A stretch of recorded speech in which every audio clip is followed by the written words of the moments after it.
Hey everyone, this is Carlos from Amalgam Audio. Today we're going to take a look at the brown panel Fender Concert.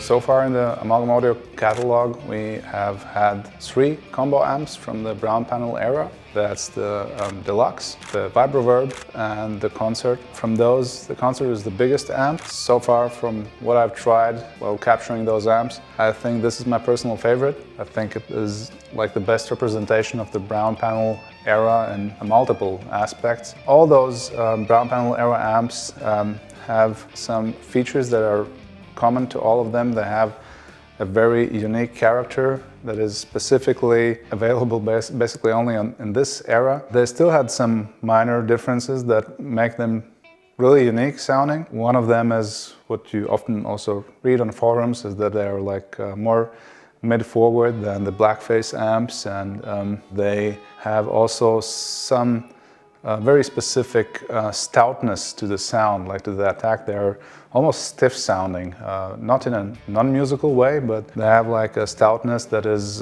not there, neither with Tweeds or the Blackface amps. And that is also, again, one thing that sets them apart. And I fail to see how they are really to be considered, like only tonally speaking, as the link between the Tweeds and Blackface amps, because I think they have a very unique personality that is not really like a link that leads from Tweeds to Blackfaces. And one of those things that is unique to those amps is they have a somewhat weird clean tone. It has a little bit of overdrive throughout the spectrum. Even if you dial in the amp to a really clean setting, it still has some harmonics that are going on, like another layer of distortion that is there, which is very musical, don't get me wrong, but that is basically a very unique thing, because I don't hear that neither in Tweeds nor in the Blackface amps. Some of those models from the brown panel era exhibit this to a larger extent, some less. This particular specimen doesn't have a lot of that, but the right amount to my ears is very musical. Being the largest of those 3 combos, it also has the largest output transformer, which means it has a broadest frequency response, a lot of punch. It is an extremely punchy amp, where of course also the 4 10-inch speakers come into play, which only accentuates that. So it's a big, bold, round tone.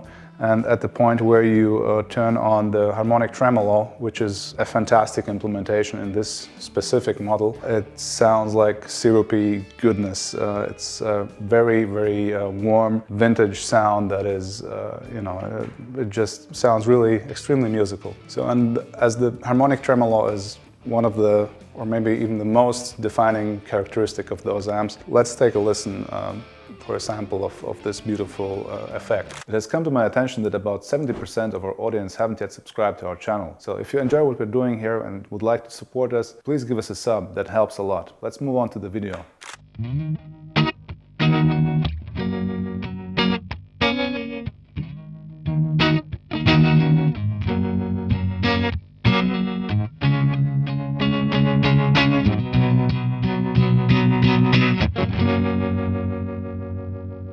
As typical with many other brown panel era amps, it has 2 channels, a normal channel and a vibrato channel.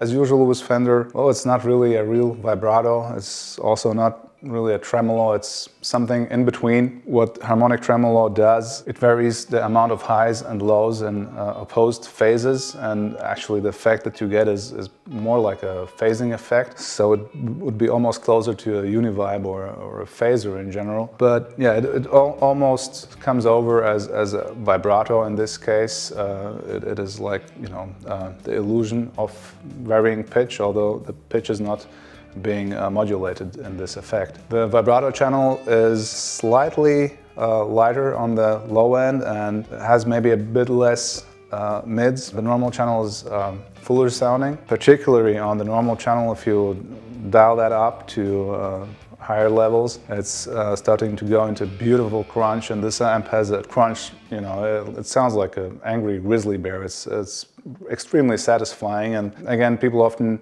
refer to Marshalls as you know, the reference for crunch tones, and they say if the crunch tone is good, you know, it sounds like a Marshall. You know, it's its own thing, but it by all means it doesn't have to hide away from any Marshall.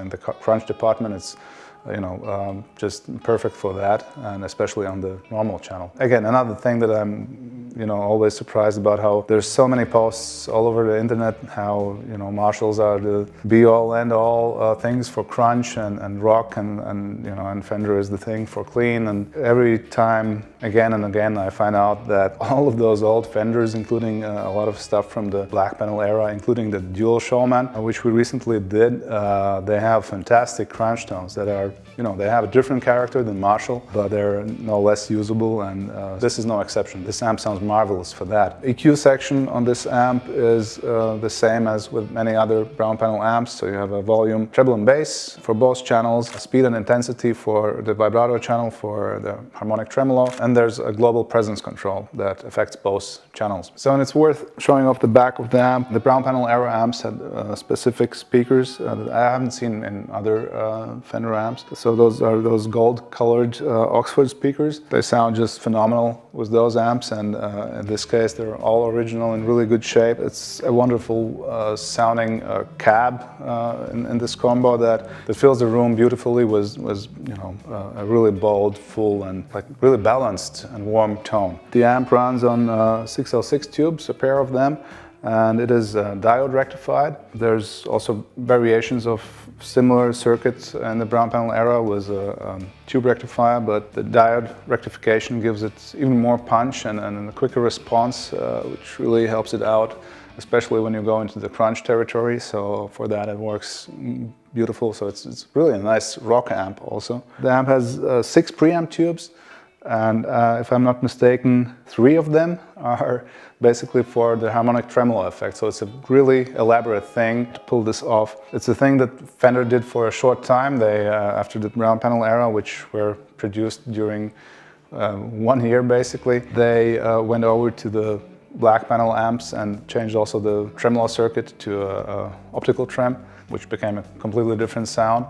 So yeah, that's another thing that's really unique about these beasts. The Fender Concert is not that amp that is mentioned the most when talking about Fender amps. Recently, Chris Buck has been highlighting this amp as one of the users, and he did a couple of really interesting videos on YouTube on how he got that amp and demonstrating the sounds of it. And you know, actually for me that was the thing that sparked my interest, that I thought, okay, I need to try this out because it sounded really glorious, and I could only confirm that's indeed a great amp. For today, we're gonna check out both channels. We're gonna dial in the normal channel for a crunch tone and give an example of that was a, you know, like a rock rhythm thing, and we're gonna go for a more edge of breakup or light crunch, semi-clean kind of thing with the vibrato channel, which you know, offers itself a bit more towards the cleaner spectrum to get really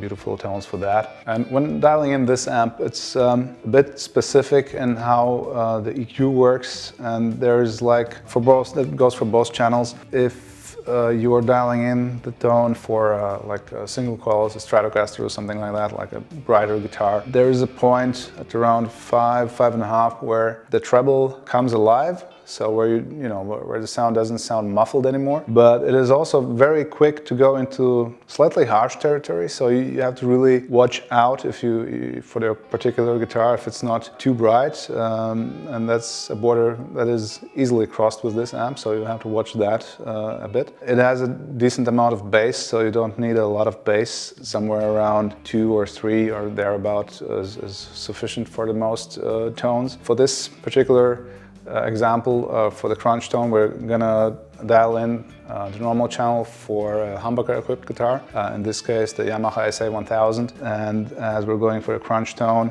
about 7.5 is a good spot for that, and for the treble at around 7, Sounds nice, like biting, but not too biting for a humbucker guitar. And for the bass, we're gonna stay at about 3. The amp sounds good with the presence dialed down all the way. That won't start to sound muffled or dark, but the presence works really well to slightly accentuate the high end a bit more. So again, as with many presence controls, it's not really active until you're at about halfway or more actually. So for our crunch tone on the normal channel, we're gonna dial up the presence to about 7.5. That's a good spot to give a bit more sparkle to the humbucker guitar.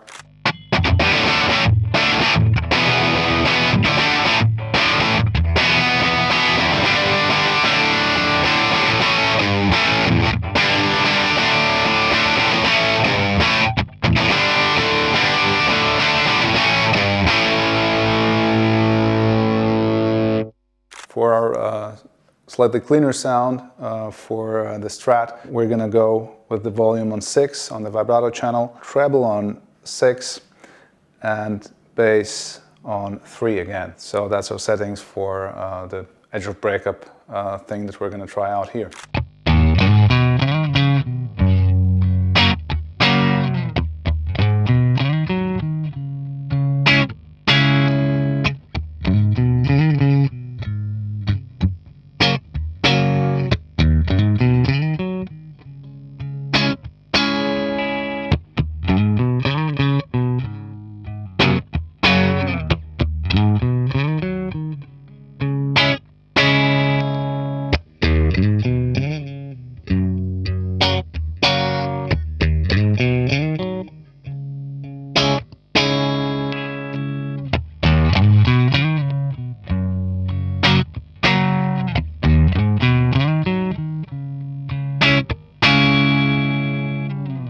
So yeah, this specific amp basically encompasses all the best features and traits of a brown panel amp for me. I think this is the best representative of that. It's actually funny because if I would consider what are my favorite vintage Fender amps from the 3 main eras of Fender, funnily enough, all 3 of them would be the 410 combos.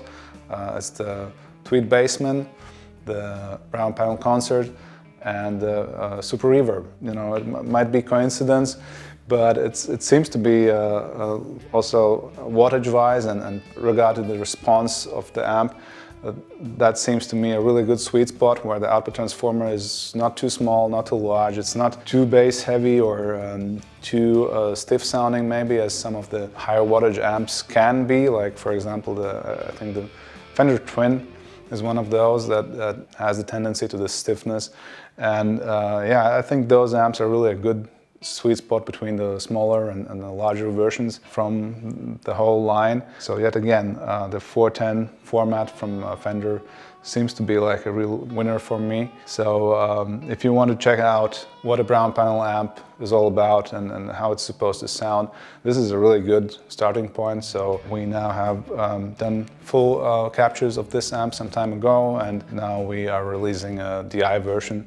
So you can pick whichever works best for you, for your use case and your preference. And for brown panel amps, I would recommend this as a good starting point to check out the brown panel family, so to speak. That's it for our today's episode on the Fender Brown Panel Concert amp. I hope you enjoyed. Please like and subscribe if you like what we do here. Fabian is going to play us out on captures we did of this amp. This time those are going to be the DI captures, so check that out and see you around.